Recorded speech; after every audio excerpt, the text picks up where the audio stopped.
Shalom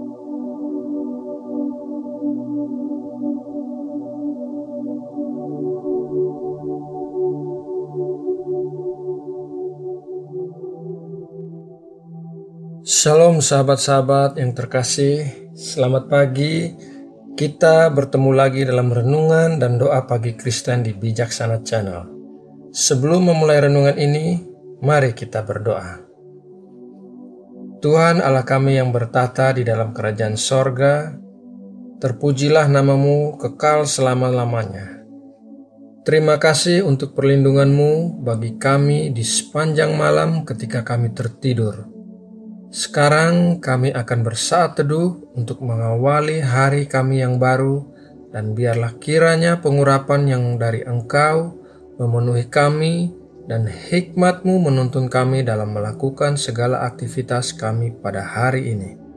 Terima kasih ya Bapa, dalam nama Tuhan Yesus Kristus kami berdoa dan mengucap syukur.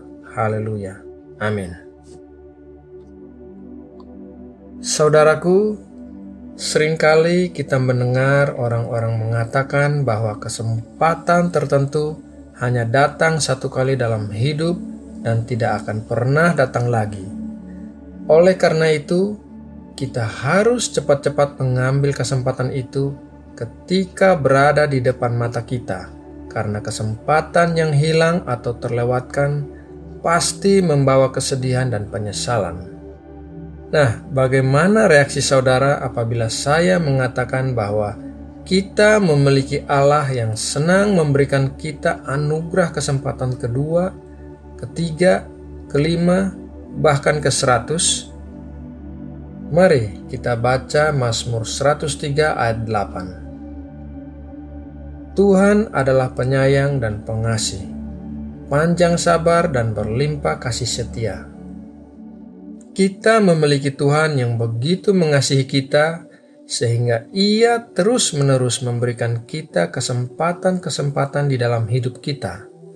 Satu kali kita gagal, akan ada kesempatan kedua.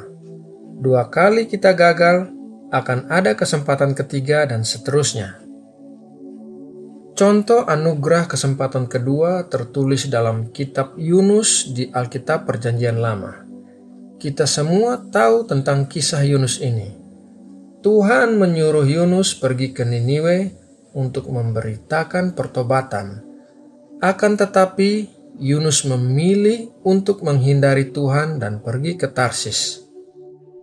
Niniwe berjarak kira-kira 550 mil dari timur Yafo, tempat Yunus berada.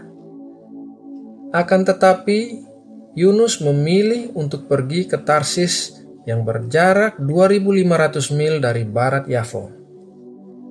Ketika Yunus berada di dalam kapal menuju ke Tarsis, Tuhan menurunkan angin ribut ke laut sehingga terjadilah badai besar dan kapal itu hampir tenggelam. Awak kapal tersebut berada sangat dekat dengan kematian.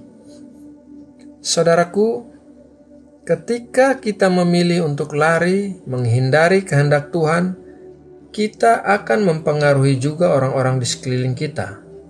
Kadangkala kita bahkan bisa membawa masalah-masalah bagi mereka.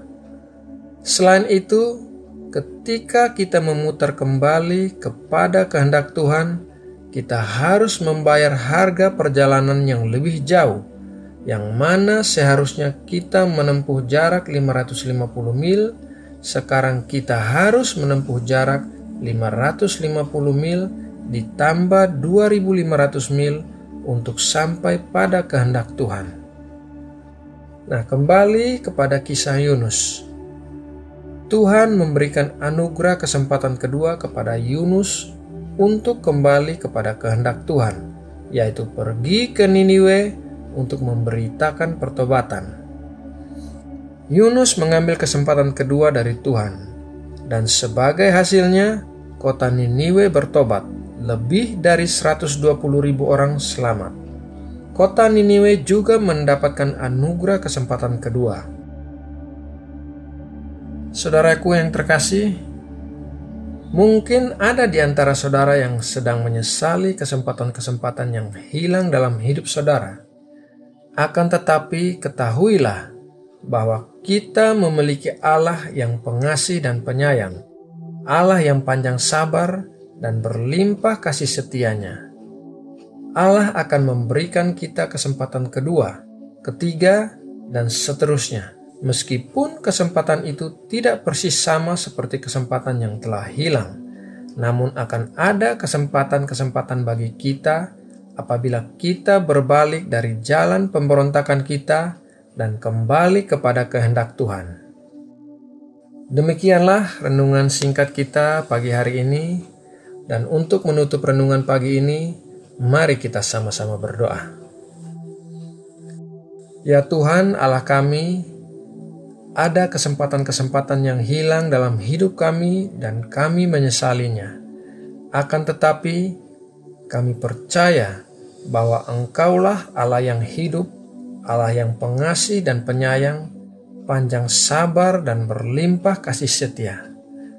Kami memohon anugerah-Mu untuk memberikan kami kesempatan-kesempatan yang baru sebagai pengganti kesempatan-kesempatan yang hilang dalam hidup kami. Sebentar kami akan memulai aktivitas kami sehari-hari. Kami mohon berkat perlindungan dan penyertaan-Mu ya Bapa. Berkatilah keluarga kami, berkatilah pekerjaan kami, berkatilah pelayanan kami, lindungilah kami, dan kuasa darah Tuhan Yesus sempurna menyelubungi kami. Berkati juga Indonesia, negara kami tercinta ini, dan kiranya damai sejahtera-Mu memenuhi bumi Indonesia, dan tanah di negeri kami ini diberkati berlimpah-limpah. Terima kasih ya Bapa, dalam nama Tuhan Yesus Kristus kami berdoa dan mengucap syukur. Haleluya. Amin.